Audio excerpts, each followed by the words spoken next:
Assalamualaikum warahmatullahi wabarakatuh. Selamat pagi. Apa kabar adik-adik semuanya? Semoga selalu diberikan kesehatan oleh Allah Subhanahu wa taala dan tetap semangat dalam belajarnya ya. Nah, pada kali ini kita akan belajar mengenai kisah keteladanan Nabi Yusuf alaihi salam. Setelah mengawali pembelajaran, peserta didik diharapkan pertama mampu menjelaskan kisah keteladanan Nabi Yusuf alaihissalam. Yang kedua, meneladani kisah keteladanan Nabi Yusuf alaihissalam. Yuk mari kita simak kisah keteladanan Nabi Yusuf alaihissalam. Nah, Nabi Yusuf alaihissalam adalah putra Nabi Yakub alaihissalam dari 11 bersaudara. Jadi Nabi Yakub memiliki 13 anak, yaitu salah satunya Nabi Yusuf alaihissalam. Nah, ibunya bernama Rahil. Nah, Nabi Yusuf alaihissalam mempunyai seorang saudara yang bernama Bunyamin. Suatu hari ketika masih kecil, Nabi Yusuf bermimpi melihat 11 bintang, bulan dan matahari bersujud kepadanya. Suatu ketika ayahnya Nabi Yakub alaihissalam menafsirkan bahwa kelak Nabi Yusuf akan menjadi seorang nabi dan rasul. Ayahnya berkata untuk tidak memberitahukan kepada saudara-saudaranya tentang mimpinya tersebut.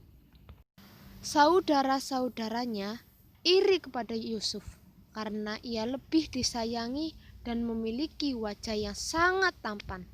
Nah, akhirnya mereka sepakat untuk membuang Yusuf ke sumur.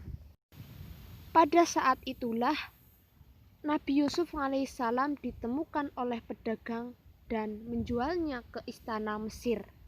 Singkat cerita, Nabi Yusuf alaihissalam dipenjara karena dituduh melakukan hal yang tidak baik kepada istri raja, yaitu Zulaiha. Nah, suatu ketika raja bermimpi ada 7 sapi betina gemuk dimakan 7 sapi betina yang kurus.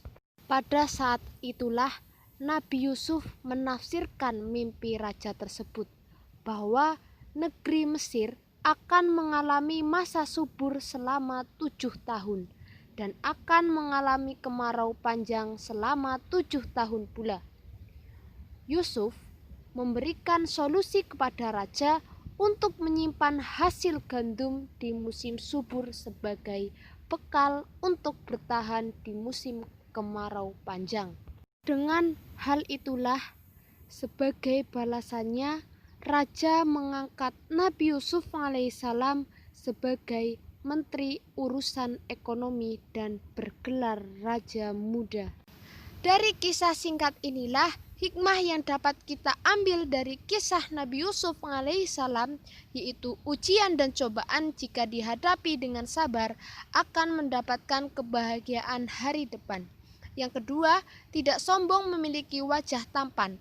Nabi Yusuf memiliki wajah yang sangat tampan, tetapi Nabi Yusuf alaihissalam tetap bersikap rendah hati.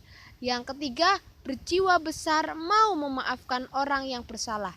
Walaupun saudara-saudaranya bersikap jahat kepada Nabi Yusuf alaihissalam dengan menceburkan ke dalam sumur, tetapi Nabi Yusuf alaihissalam tetap mau memaafkan saudara-saudaranya. Semoga bermanfaat buat kita semuanya ya. Mari kita akhiri dengan hamdalah bersama. Alhamdulillahirobbilalamin. Wallahu muwafiq ila aqwamit thoriq. Wassalamualaikum warahmatullahi wabarakatuh.